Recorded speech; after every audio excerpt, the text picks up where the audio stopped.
Hey, good morning. I'm Chrystal Roy with the Safari Group, and I have something to share about financial stability and financial responsibility.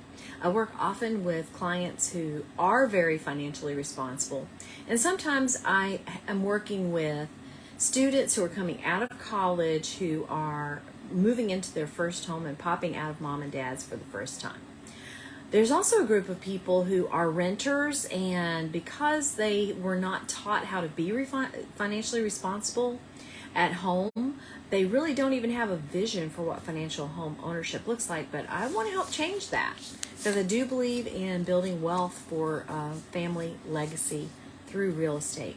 So I have a one-pager here. If you like this, please PM me and I'll send it to you by email. I need your email address to do that. So, we hear a lot in our environment about my truth. Well, there is a truth about finances. Either you have them or you don't. And either you're financially responsible and stable or you're not. So there are some facts that we need to talk about. So in order to purchase a home, we do have lenders who go down to a 595 credit score, middle credit score. This is for VA loans as well. So if you're interested in moving out of rent into your own home, let me know. But I want to talk today about helping your children move from we can't afford that to a new way of thinking of what can we do to make that happen. And this, is kind of moving from also one mindset to the mindset of business, right? So clarity. Number one is figure out where you are financially, what got you there, and where you want to go. So if you have a very small vision for yourself because of past experiences and circumstances, that's okay. That can change over time as you grow, right? And then if you are just getting out of college, you have a lot of student debt, we do need to talk about what that means for finances overall. I remember the day I paid off my student loan. It was fabulous. It was not anywhere near what today's student loans amounts are. But I remember that glorious day. I became a homeowner well before that, by the way.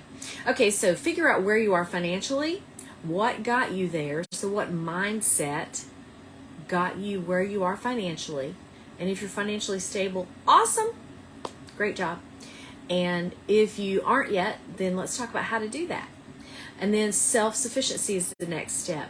Now, the great thing is these 7 steps of financial freedom can be attained in as few as 5 and up to 7 years. So you're only 7 years away from everything that you ever needed or dreamed of, right? Even if you're 60 years old and you have nothing saved for retirement and you messed up and you've been through stuff, and you've had a total loss, you can still do this by hustling and aligning. Those things both have to come together over the next 5 to 7 years, and then you won't be a burden to society or your children. So let's talk about that.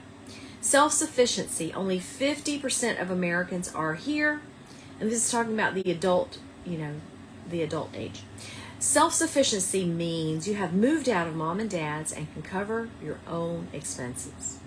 Now, if you're in mom and dad's basement and covering your own expenses and you're paying market rent, that's wonderful. That's the same thing. They're simply your landlord.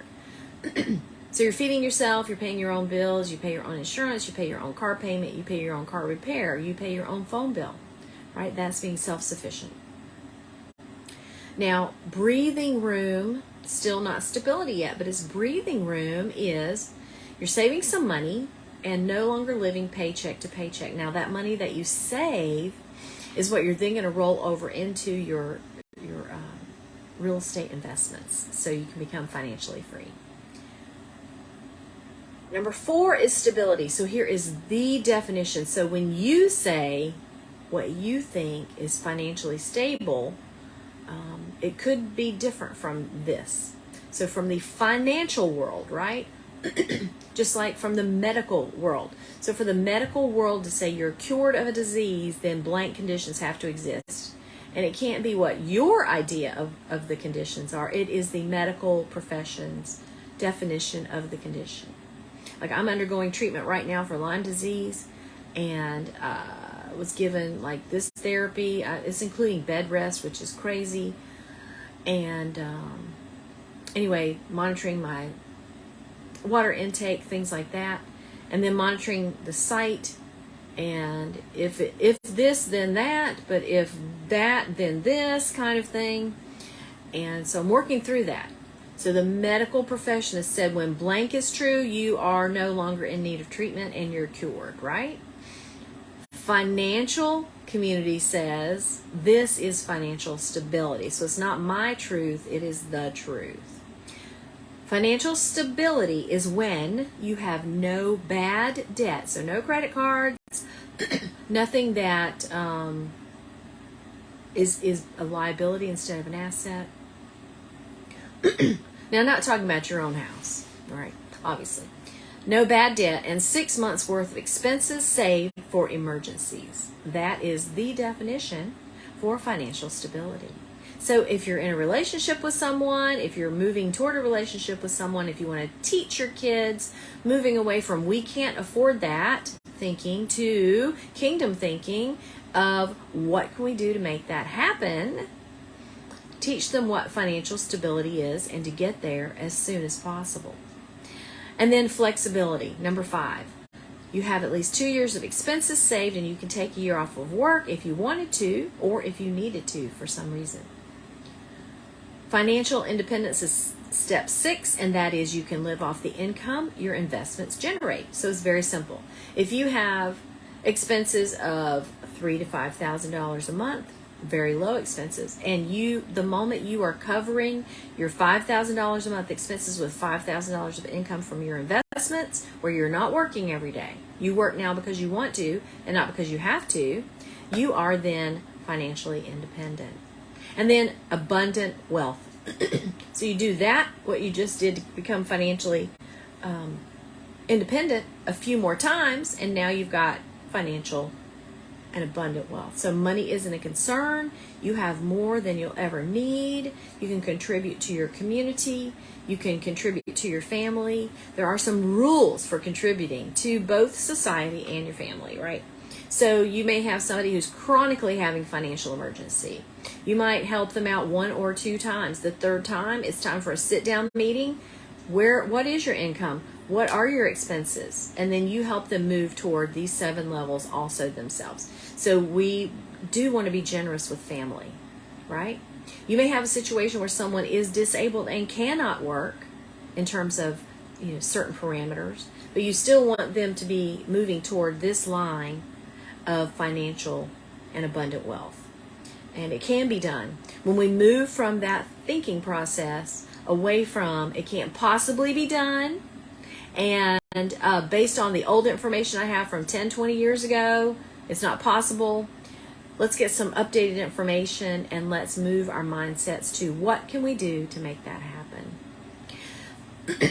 One of those will be moving from rent, which, this is a little bit of a misnomer, but rent is 100% interest. And by that I mean you're never going to get any of that back. It's 100% gone. I mean, you have lived indoors, which is yay, right?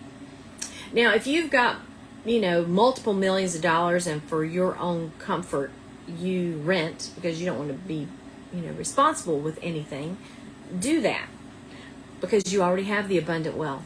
But if you want to build a legacy for your family, it's going to start, honestly, with home ownership, and home ownership drives everything else. Once someone buys a home, we know statistically the very next thing you're going to do is buy a new car. True. They're going to have blinds. They're going to have new tables, new chairs, new lamps. I love these curtains instead of those curtains in this space. It drives everything. Now, that's not a bad thing to live in a beautiful home, right?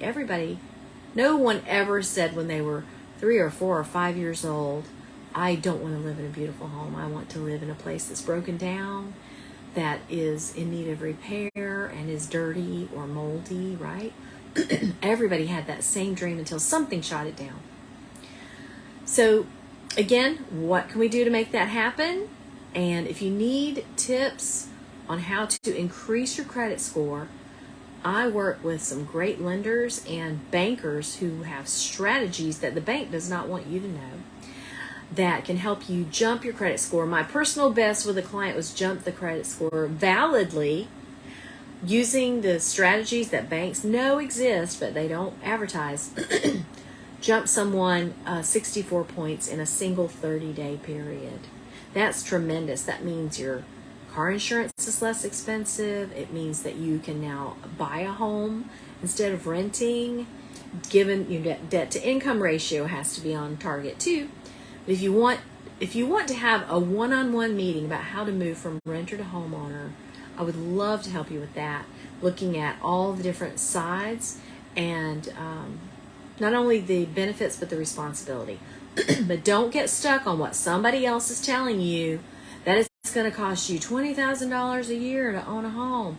No, it won't. In fact, I had a young man go under contract on a home. I negotiated very well in multiple offers in a seller market. We got it under contract, and his family talked him out of it. Guess what? If he'd have held it just for 1 year, he would have made $80,000. Now, I can't promise that's true for every transaction, but it broke my heart. And he did eventually move, but not like that. You guys have a great day. It's Chrystal Roy with the Safari Group. If you have any questions at all, if I can't answer them or if I'm not the expert in that field, I will connect you with someone who is. But you guys have a great day. Bye-bye.